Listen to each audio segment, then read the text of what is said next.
మంచి అయినా సరే, చెడైనా సరే చాలా తీవ్రంగా ఉంటుంది ఈ కలయిక ఇచ్చేటువంటి ఫలితాలు.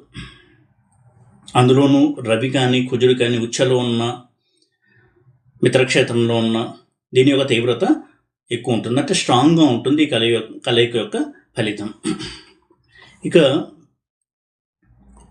ఈ కలయిక ఏర్పడినప్పుడు రవి కుజులతో వేరే గ్రహాలు కనుక ఉన్నట్టయితే దాని యొక్క స్వభావం అనేది మనం అర్థం చేసుకోవాల్సి ఉంటుంది.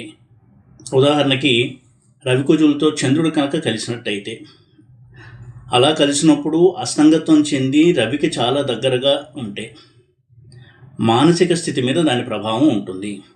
అంటే మనోధైర్యం లేకపోవడము, ప్రతిదానికి భయపడము, తీవ్రమైనటువంటి నర్వస్ ప్రాబ్లమ్స్, అంటే నరాలకు సంబంధించినటువంటి వ్యాధులు రావడము, ఇలాంటి తీవ్రమైనటువంటి అనారోగ్యాలను ఇచ్చేటువంటి కలయిక చూడాల్సి ఉంటుంది. రవి కుజ చంద్ర కలయిక